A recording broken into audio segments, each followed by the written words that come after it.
오늘 주님께서 우리에게 주시는 말씀은 마태복음 4장 18절부터 22절 말씀 한 절씩 교독해서 읽도록 하겠습니다. 18절 제가 읽습니다. 갈릴리 해변에 다니시다가 두 형제 곧 베드로라 하는 시몬과 그의 형제 안드레가 바다에 금을 던지는 것을 보시니 그들은 어부라. 말씀하시되 나를 따라오라. 내가 너희를 사람을 낚는 어부가 되게 하리라 하시니 그들이 곧 그물을 버려두고 예수를 따르니라. 거기서 더 가시다가 다른 두 형제 곧 세베대의 아들 야고보와 그의 형제 요한이 그의 아버지 세베대와 함께 배에서 그물 깁는 것을 보시고 부르시니, 같이 읽습니다. 그들이 곧 배와 아버지를 버려두고 예수를 따르니라. 아멘. 네, 오늘은 이 말씀으로 주님 주시는 메시지를 함께 받도록 하겠습니다. 오늘의 말씀은 사람을 남기는 삶입니다. 우리 샘물 성도들에게는 굉장히 익숙한 주제이죠. 아마 오늘 설교 끝나면 이 찬양 하겠구나, 찬양 제목도 벌써 예상이 될 겁니다. 이제 설교를 제가 이제 순서대로 하는데 이번에는 건너뛸까 그렇게 생각도 들었는데 그러고 싶지가 않았습니다. 마음에 새기고 또 새겨야 할 귀한 말씀이고 또 어버이 주일에도 참 잘 어울린다 그런 생각이 들어서 주님 주시는 흐름인 줄 알고 그렇게 준비를 했습니다. 본문 순서를 따라서 다시 한번 이 말씀 묵상하실 때에 우리를 향한 주님의 뜻이 마음 깊숙하게 새겨지는 귀한 시간이 되기를 소망합니다. 오늘 주님께서 제자들을 부르십니다. 제자들을 부르세요. 나를 따라오라. 내가 너희를 사람을 낚는 어부가 되게 하리라. 갈릴리 바닷가에 가서 그 어부 일하고 있는 제자들을 부르는 거예요. 나를 따라오너라. 내가 너희를 사람 낚는 어부가 되게 할 것이다. 어떤 심정이었을지 굉장히 궁금해요. 예수님도 그렇고 제자들도 그렇고 이게 결코 가벼운 마음은 아니었을 겁니다. 남의 인생에 함부로 손대는 게 아니잖아요. 그 생업이 있는 사람들입니다. 그분들을 그런데 생업을 버려두고 나를 따라오너라 이렇게 불러내는 예수님의 마음도 사실 굉장히 긴장이 되셨을 겁니다. 또 제자들도 마찬가지죠. 평생을 그냥 아마 자손 대대로 그랬을 거예요. 갈릴리 바닷가에서 물고기 잡아먹고 살던 사람인데 그 낯선 분을 향해서 그분 따라 걸음을 나서는 거예요. 그물을 버려두고 자신의 삶을 그냥 이제 스탑하고 이 낯선 어른을 향해서 따라 나서는 제자들의 걸음도 결코 가볍지는 않았을 것입니다. 그런데 그럼에도 불구하고 주님은 부르셨고 제자들은 응답을 했습니다. 그래서 역사가 시작이 되었습니다. 사랑하는 샘물 성도 여러분, 주님의 부르심이 있다면 응답하는 인생이 되시기를 우리 주님의 이름으로 축복합니다. 네, 역사는 응답에서 시작이 됩니다. 근데 물론 그 응답하라고 해서 무슨 선교지로 가라 그 말씀은 아닙니다. 꼭 선교지로 가야 되는 건 아닙니다. 오늘 주님의 부르심의 핵심이 이 직업을 바꾸라는 게 아니에요. 직업을 바꾸실 필요가 없습니다. 문구를 잘 보시면요. 사람을 낚는 뭐가 되게 하리라? 어부가 되게 하리라. 이게 약간 워드플레이로 언어 유희로 읽을 수 있지만 저는 주님이 주시는 메시지라고 믿어요. 직업을 바꿀 필요는 없어요. 어부는 그대로 어부가 되시면 돼요. 대신에 뭐를 낚는 어부? 사람을 낚는 어부. 여기에 담긴 메시지가 뭘까? 저는 이거라고 보는 거죠. 직업을 바꾸지 말고 삶을 바꾸라 이거예요. 삶을 바꾸라. 베드로가 농부였다면 주님은 그 베드로한테 뭐라고 했을까요? 나를 따라오라. 내가 너로 사람 키우는 농부가 되게 하리라. 그랬을 거예요. 광부였다면 내가 너로 사람 캐는 광부가 되게 하리라. 도자기 빚는 그런 사람이었다면 베드로야 나를 따라오너라. 내가 너로 사람을 빚어내는 도공이 되게 할 것이다. 그렇게 말씀하셨을 거예요. 주님의 부르심의 핵심은 직업이 아니에요. 직업이 아니고 사람입니다. 사람. 뒤에 벽에 보시면 예수 행복, 예수 사랑으로 사람을 남기는 샘물교회. 오래도록 문구가 있는데 문구가 괜찮습니까? 네, 교회에 제가 전통이 있기 때문에 함부로 표를 바꿀 수는 없는데 적어도 제 마음에 품은 샘물의 걸음은 이겁니다. 사람 남기는 샘물교회. 우리 사랑하는 샘물 성도 여러분, 저와 여러분이 살다 간 자리에 뭐예요? 사람이 남아있기를 우리 주님의 이름으로 축복합니다. 네, 정말 귀한 인생이라고 믿습니다. 그런데 왜 사람일까? 왜 사람을 남겨야 될까? 오늘은 그걸 묵상하고 싶습니다. 이 땅에 살면서 좋은 길이 많고 귀한 꿈도 굉장히 많은데 왜 하필 사람일까? 주님은 왜 우리에게 사람에게 눈길을 주라고 그렇게 말씀하실까? 묵상하실 때에 사람을 향한 우리의 마음이 다시 한번 뜨거워지는 귀한 시간이 되기를 소망합니다. 왜 사람을 말씀하시느냐? 우선 첫째 들어갑니다. 사람의 값어치 때문입니다. 사람이 굉장히 귀하잖아요. 사람이 정말로 귀하잖아요. 이 자본주의 언어로 고치면 사람이 제일 비쌉니다. 사람 가격을 잘 안 매기잖아요. 왜 안 매기느냐? 사람이 값이 싸서 안 매기는 것이 아니고 값으로 매길 수 없을 만큼 귀하기 때문에 그래서 사람은 값으로 매기지 않습니다. 그래서 우리 하나님은 너희도 살면서 사람을 남기면 좋겠다. 한 번뿐인 인생 정말로 귀한 작품을 남겨야 되지 않겠느냐. 그렇다면 너희들도 세상에서 가장 값진 값어치 있는 작품, 사람을 남기는 인생이 되면 좋겠다. 믿음으로 받으실 분은 나에게 주시는 말씀으로 받으시기 바랍니다. 제가 살면서 참 이해가 안 되는 것 중에 하나가 살면서 들어 이해가 안 되는 게 있잖아요. 제가 정말 이해가 안 되는 것 중에 하나가 고흐 그림이 왜 그리 비싼지 모르겠어요.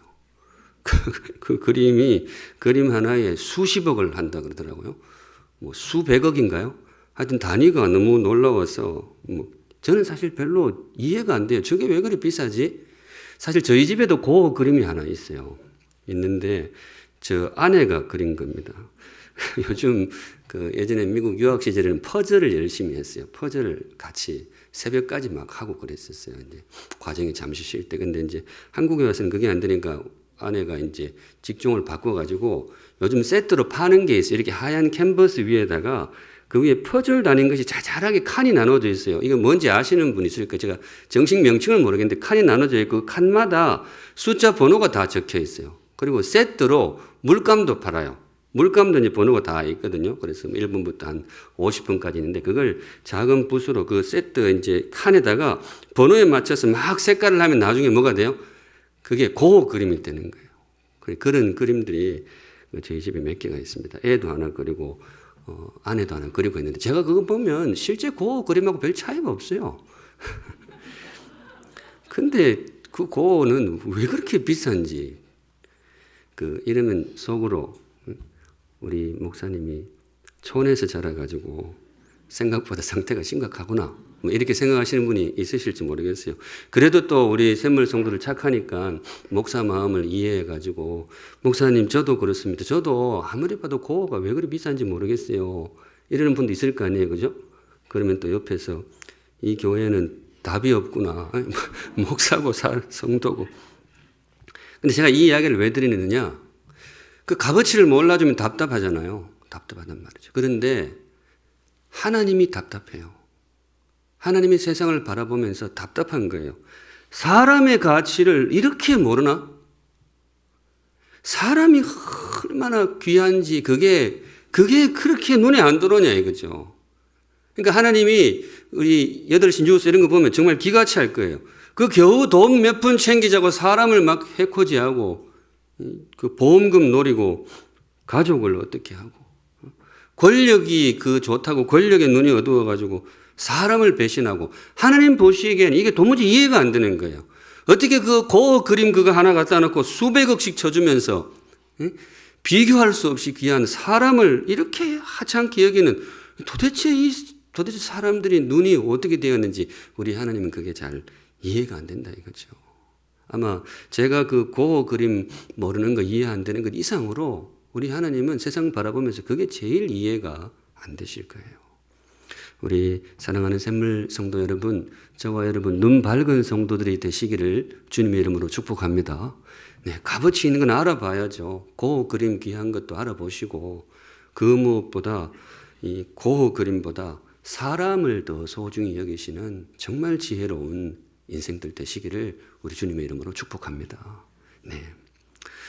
제가 본 영화 중에 투모로우라는 영화가 있어요. 투모로우 내일 그 뜻인 것 같은데요. 투모로우 원래 정확한 이름은 그 모레였던 것 같아요. The Day After Tomorrow 이랬던 것 같은데 한국 영화의 투모로우만 써놨던 걸로 기억이 되는데 이 설정이 뭔가 하면 지구에 기상이변이 닥쳐가지고 이 기상이변 이런 거 온난화 있다 그랬잖아요. 그래가지고 갑자기 빙하기가 시작이 된 거예요.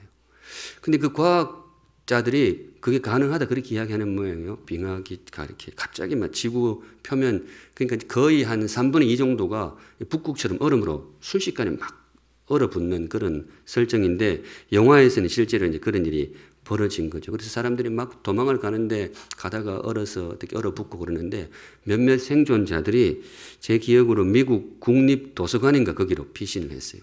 미국 국립도서관에 피했는데 이제 얼음이 착착착착 건물이 막 얼어붙어 오는 것이 들리는 거예요. 바깥에서 막 얼어붙고 하는데 그러니까 살기 위해서는 어떻게 해요?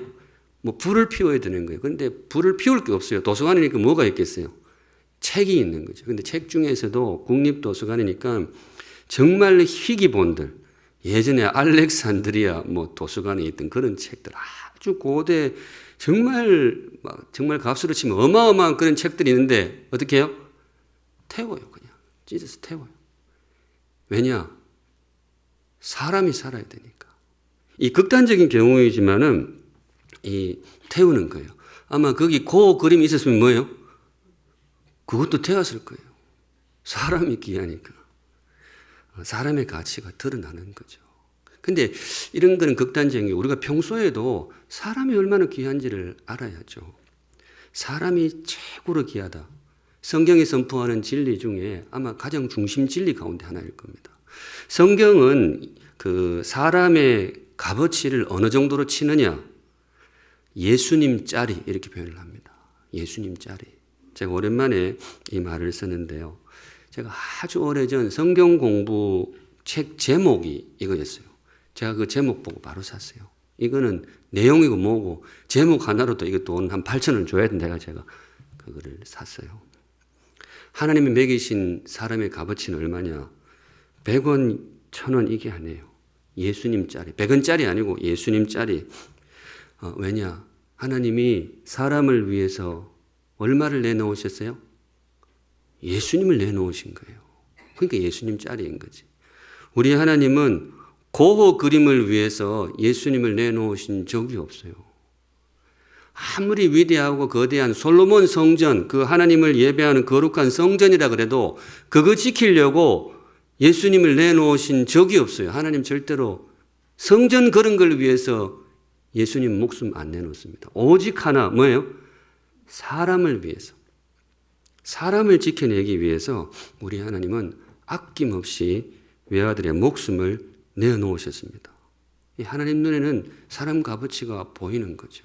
예수님을 내놓을 만큼 귀하다. 우리 그런 의미에서 우리 평소에도 많이 생각하시겠지만 다시 한번 마음에 새기시면 좋겠습니다. 사랑하는 샘물 성도 여러분, 우리가 살다 간 자리에 그 그림 같은 걸 남기는 것도 좋지만 그것보다 우리가 살다 간 자리에 사람이 남아 있으시기를 우리 주님의 이름으로 축복합니다. 네, 한 사람이어도 사람, 그게 정말 귀한 인생 아니겠어요? 내 손때 묻은 사람, 내 마음에 때가 묻은 한 사람, 나의 이 때라는 것이 나쁜 뜻이 아니잖아요. 내 근심의 때, 내 속상함의 때, 나의 정성, 나의 기도, 나의 애씀, 그런 것이 묻은 한 사람이 그래 이 사람에게 내 손때가 묻어서 그런 한 사람이 남아있다면 그 어떤 인생보다도 참 위대한 작가다. 성경은 그렇게 분명히 평가할 것입니다. 우리 주님이 그 길로 부르시는 거예요. 주님의 부르심에 응답하여서 세상에서 가장 값진 작품, 사람 남기는 인생이 되시기를 우리 주님의 이름으로 축복합니다. 아멘. 두 번째, 왜 사람이냐? 왜 주님이 우리에게 사람을 이렇게 이야기를 하시느냐? 두 번째는 힘 때문입니다. 사람의 힘. 이 땅에 무언가 값어치 있다는 것하고 또 다른 차원이 뭔가 하면 영향력이라 그럴까요? 의미 있는 그런 영향력을 미치고 싶다면 어떤 흔적을 남겨야 될까? 나도 이 땅을 다녀갔는데 정말 힘이 있고 뭔가 파급력이 있는 뭔가 하나 정말 대단한 것을 하나 남기고 싶다. 우리 성경은 거두절미 딱 한 종목 추천하죠. 사람을 남기면 좋겠다. 사람이 제일 힘이 센 거죠. 이 땅에 파급력을 가진 것들이 꽤 있습니다. 노래 한 곡이 얼마나 큰 힘을 발휘하는지 참 대단하죠. 노래가 아리랑 같은 노래. 우리 민족이 힘들 때 이거 참 아리랑이라는 노래가 참 이상한 것 같아요. 슬플 때도 아리랑, 또 뭐요? 좋을 때도 아리랑, 마음이 건조할 때도 아리랑, 뭐 촉촉할 때도 아리랑. 그냥 우리 민족은 이 노래, 이게 사실 어떤 분이 그러는데 아리랑의 뜻이 뭔지도 모른다 그러더라고요. 정확하게 잘 모른다 이런 말도 있던데. 하여튼 이 노래가 어떤 면에서는 한 민족의 역사와 함께 온 거죠. 그런 노래들이 가끔 있잖아요. 정말 우리에게 힘을 주는 그런 노래들이 있습니다. 그림도 그렇죠. 그 그림이 비싼 거는 다 이유가 있겠죠. 저도 사실 저기 제주도인가 어디 가서 그 빛의 광채 뭐 그런 막 하는데 다른 그 사람 그림 나올 때하고 그 그림은 다르긴 다릅니다. 그 비싸긴 비싼 것 같아요.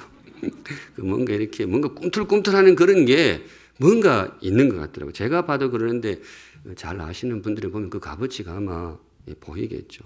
위대한 문학도 그렇고 이 땅에 굉장히 의미 있고 힘 있는 그런 것들이 꽤 있는 거예요. 종목들이 있는 거죠. 탱크도 그렇고 불도저도 그렇고 얼마나 힘이 세요. 그런데 성도 여러분, 성경이 말하기를 세상 그 무엇보다 강력한 힘, 그 무엇보다 강력한 파급력을 가진 것은 따로 있다 이거죠. 그게 뭐라고요? 그게 사람입니다. 사람. 여러분, 사람의 힘이 대단하잖아요. 가끔 보면 사람이 별거 아닌 것 같아도 적어도 하나님 눈에는 그래요.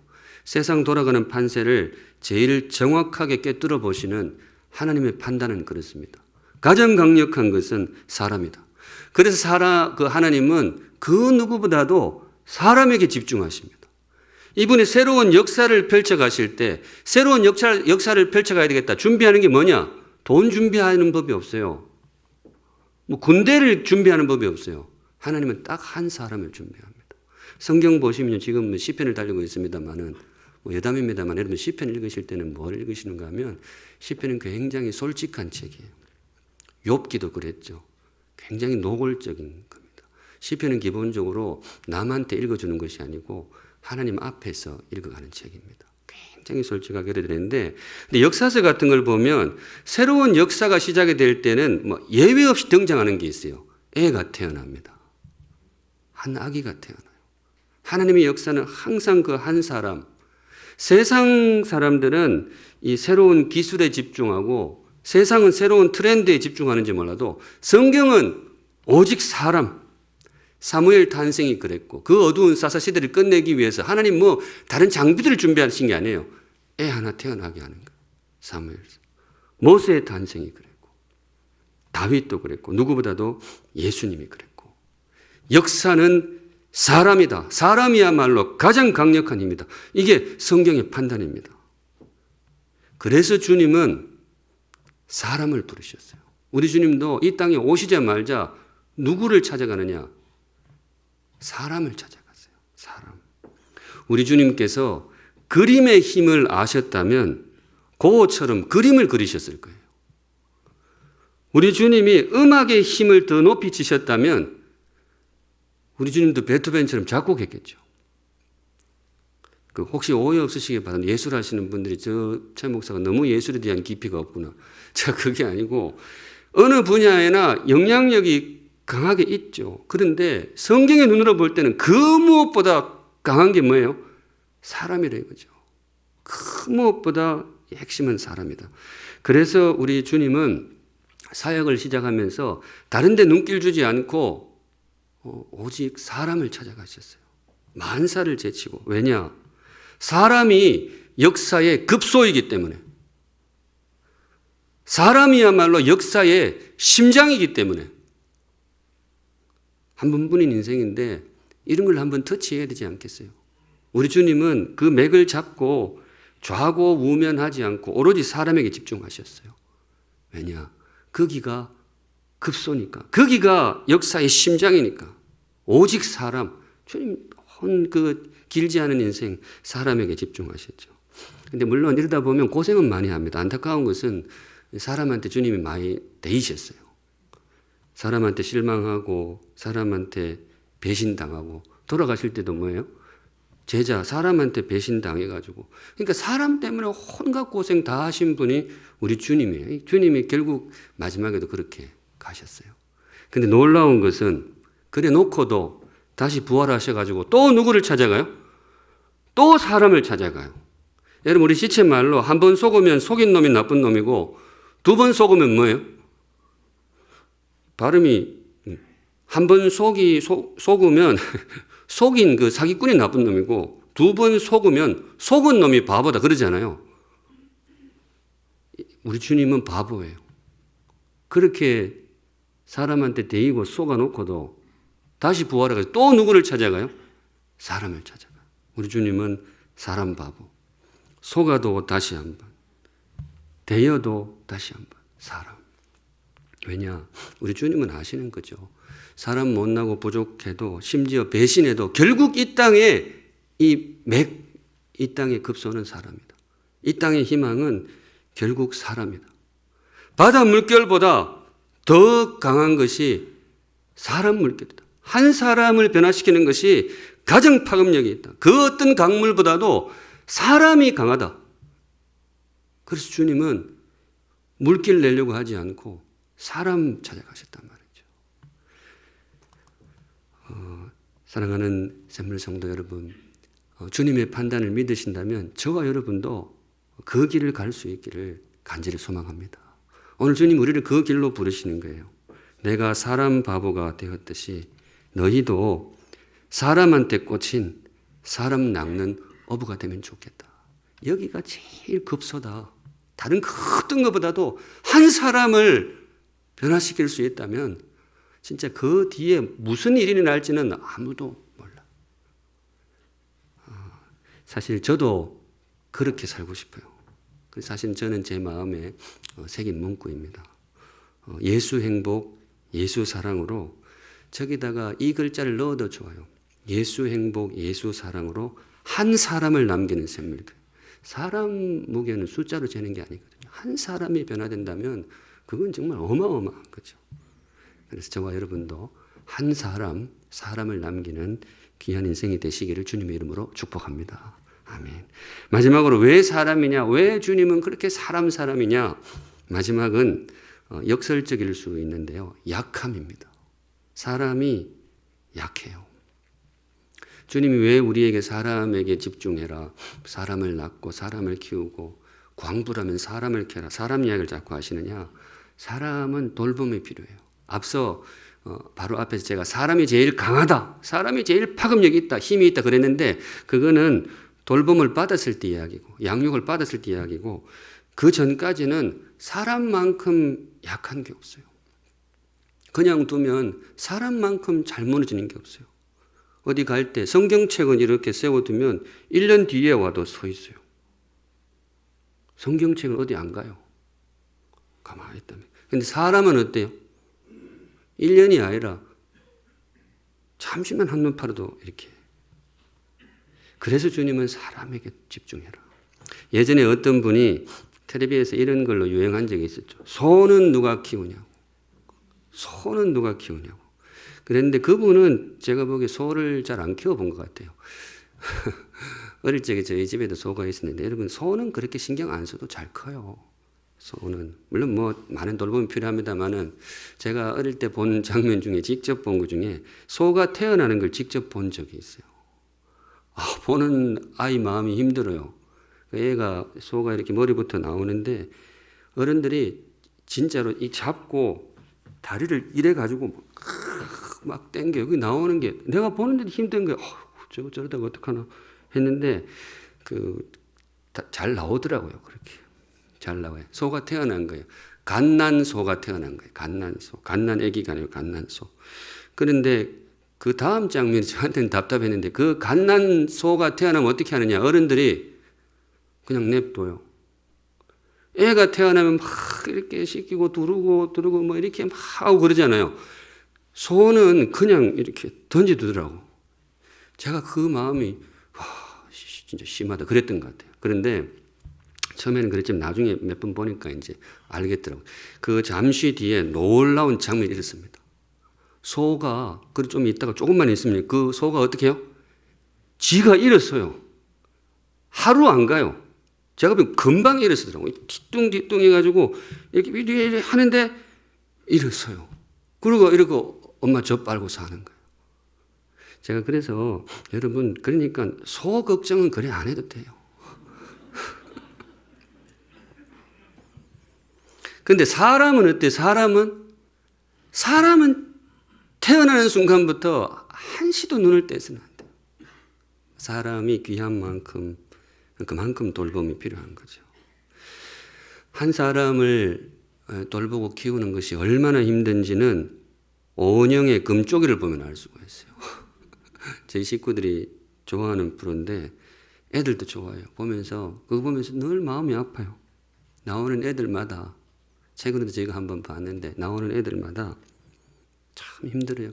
이유 없이 짜증내는 애들도 있고 또 엄마를 막 때리고 그렇게 하는 애도 있고 제가 꽤 됐는데 이게 제일 마음이 아팠는데 화장실에 들어가서 엄마 몰래 지 머리를 막 쥐어뜯는 애가 있었어요. 그래서 원형 탈모 비슷하게 이렇게 뽕뽕 날 정도로 지 머리를 뽑아요. 근데 그 이유를 물으면 말을 안 해요. 그러니까 애도 너무 힘들고 그 보는 엄마도 너무 힘들고 거기 그 뭐죠 패널로 나와 있는 자인 표시 부인은 내 울어요. 그냥 내 울어요. 그분이. 근데 저는 이제 언젠가 이 오은영 박사님이라는 분을 한번 만나고 싶어요. 이분은 정말 대단한 것이 그런 아이의 마음을 뭐예요? 읽어내고 부모한테 이렇게 처방을 내려주면 뭐 시일이 걸리겠죠. 쉽지는 않겠지만 그게 이제 애가 회복이 되는 그런 정말 놀라운 일이 벌어집니다. 여하튼 사람을 돌보는 일, 사람을 키우는 일은 참 힘이 드는 거예요. 제가 이 자리를 빌어서 우리 여기 계신 모든 부모님들께 그 수고에 정말 머리 숙여 감사를 드립니다. 오늘 어버이 주일인데요. 사람 낳고 사람 키우는 일이 세상에서 제일 값어치 있는 것은 틀림이 없지만은 세상에서 제일 힘든 일이죠. 정말 수고 많으셨습니다. 저희 애도 그 금쪽이 보다가 저희 애도 이제 좀 크니까 대학생 되니까 아빠 애 키우는 거 너무 힘들 것 같아. 난 못할 것 같아. 우리 애가 그러더라고요. 제가 그래 속으로 아빠가 얼마나 대단한지 알겠어. 그 어려운 일을 이 아빠가 해낸 거야. 실제로 제 입으로 한 적은 없어요. 옆에 와이프가 뭐라 할까 봐 제가 가만히 있었어요. 근데 여하튼 그 사람이 참 이게 그래요. 이걸 뭐 이렇게 하면 되는 법칙도 없고 저렇게 하면 안 되는 것도 없고 참 그래요. 여하튼 그만큼 귀하고 어려운 일 정말 수고 많으셨다. 그리고 격려 차원에서 제가 예전에 한번 드렸던 말씀, 여러분 사람을 양육하는 이 일이 얼마나 귀한지를 한국은행이 알고 있어요. 한국은행 말씀드린 적 있죠. 풍전등화의 위기에서 나라를 구한 위대한 장군이 있어요. 그분이 얼마예요? 100원. 어린 백성을 어여삐 여겨 지구에서 가장 아름다운 글자를 만들어주신 위대한 성군이 있어요. 성군. 그분이 얼마예요? 10,000원. 그런데 이거 다 합쳐봐야 웬 아주머니 한 분을 감당을 못해요. 어떤 아주머니 한 분이 얼마예요? 50,000원.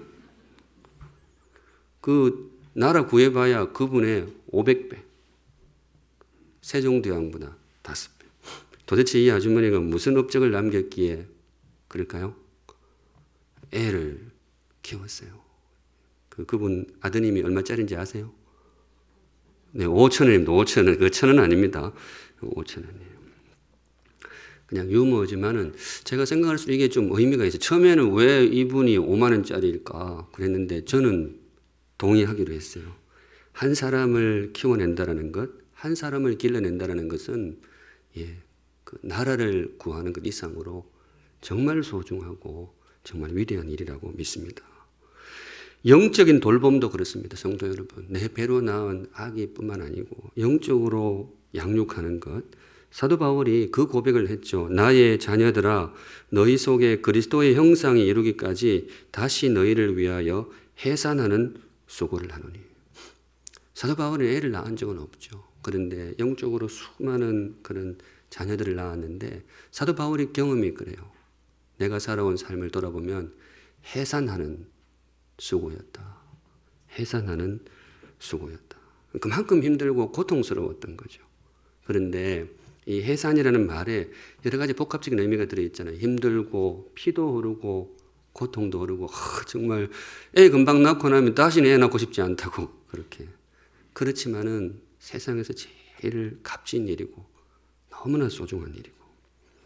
성도 여러분, 주님이 바로 우리를 이 일로 부르고 계십니다. 너희들 나를 따라오면 좋겠다. 내가 너희로 사람 낚는 어부가 되게 하고 내가 너희로 사람 키우는 기업인이 되게 할 것이다. 목사도 마찬가지죠. 그냥 목회 일하는 사람이 있고 사람 목회하는 목사가 저는 따로 있다고 생각해요. 저는 후자를 하고 싶어요. 내가 나를 따라오느라 내가 너로 사람을 목회하는 목회자가 되게 하리라. 주의 부르심에 응답하여서 성도 여러분 우리 이 길을 걸어갈 수 있기를 간절히 소망합니다. 아멘. 말씀 정리합니다. 오늘 주님께서 우리에게 주신 말씀 사람을 남기는 삶. 제가 기회가 오면 이 설교는 본문만 나오면 절대로 피하지 않고 하고 또 하고 싶습니다. 주님께서 먼저 걸어가신 길이고 그 길 때문에 우리가 있는 거예요. 여기. 그리고 오늘은 우리를 초대하는 길입니다.